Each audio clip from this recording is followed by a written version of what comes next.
Hi actors, it's Wendy Alane Wright, talent manager at WAW Entertainment in Los Angeles. And today I want to talk to you about crying in auditions. Crying. Listen, when you get the sides and this character requires you to cry, and you start to panic and worry about, oh my God, whether or not you're going to be able to pull off that cry at that exact moment, you can get all in your head and start sabotaging yourself, and that's not what I want you to do. That is not what you need to do. You still go into the audition prepared and have that scene broken down into why you are saying everything that you're saying, who you're saying it to, what that person means to you, what you want from that person. You don't change any of your process. But the thing about crying is that usually when you're crying, you're trying not to cry. You're trying not to show people an emotion that you're having. So like say right now I want to think about something that is, say I think about something that really upsets me. Okay? Then what I want to do is try not to cry so that you don't see that I'm having that experience. And that is what you need to do in your audition. Imagine that you're sitting in your room, you're crying, and someone walks in. And you don't want them to know that you're feeling like that. So for example, I have a situation going on in my own personal life that's very, very sad. And there's some people in my life I don't want them to know that I have this very sad experience that I've had with this person. And so I have someone who's visiting me right now who I don't want her to know that I'm very sad about this experience. This is a true story. So I never let her see me cry. If I am sitting there thinking about this situation in my life that's saddening me, and she walks in the house, I turn it off. I start to pull myself together. I start to think about something else. I start to think about something. I know I don't want that person to see what I'm experiencing, what I'm really experiencing. And that is what our natural reaction is when people watch you cry. You don't just usually, blah, you know? That's not what really happens in life. We protect ourselves. We hide from an experience. So you don't want your audition to be like, hi, I can cry, blah, you know, or every single time you get a side that says you cry, you know, you show the casting director and you can break down into this terrible emotion and you can cry and it's just, look what I can do.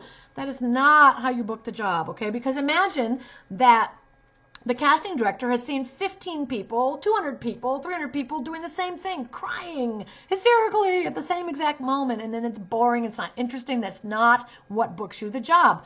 You have got to make interesting choices and keep doing the work on the scene and find ways to cover the emotion. That is what human beings naturally do. They play the opposite of what it states. So if it says like laugh here, and every single actor comes into the room at the exact same time, imagine that the casting director is going like this. Oh my God, is this ever going to get good? Who is going to come in here and do something different? Because that's really what they're looking for. Someone who's going to do something different. Someone who's not going to laugh at the exact same place for the exact same reason, at the exact same time, in the exact same way, blah, blah, blah. That is what they're hoping, that you're going to create your own spin, your own thing. And acting is acting is recreating real life experiences in staged settings. It is what really happens. Yes, we're using this person's writing and this person's text and this person's script.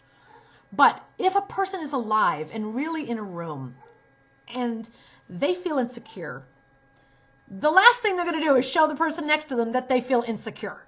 Okay, so you would be covering that up and not letting the person know that you feel insecure, because you'd be pretending that you don't feel insecure, because we pretend not to be vulnerable. That is our natural state as human beings. We protect ourselves. We don't want people to know what's really going on within. So part of your job in an audition is to be figuring out how the character feels and then figuring ways to cover it up.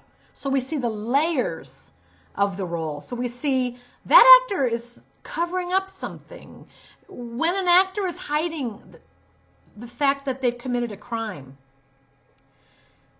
and we watch detective scenes all the time on CSI and Criminal Minds and all that stuff, we're analyzing, is that person really telling the truth? Is there a sign, something? Is there something there that can show me that whether or not they're lying or God, I know they're guilty.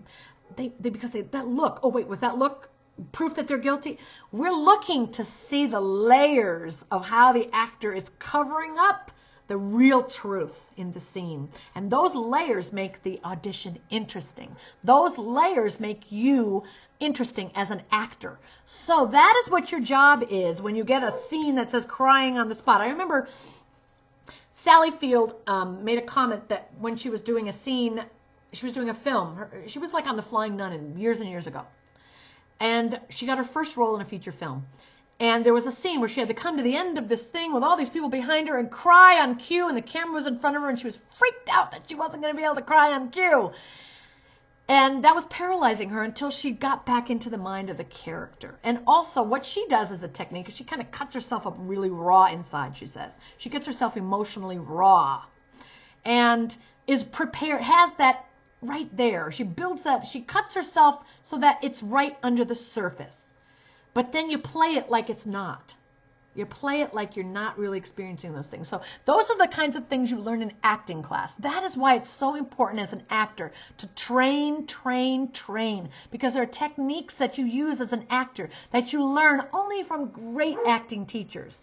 Great acting coaches and great acting teachers will teach you how to bring these things into your audition room. So you can't just wing it and say, you know, I'm enough. I go in there and this is who I am. You got to also have skill and real technique. Okay? So that's my tip for you today. I will talk to you later. I love you, actors. Keep pursuing your dreams. Talk to you later.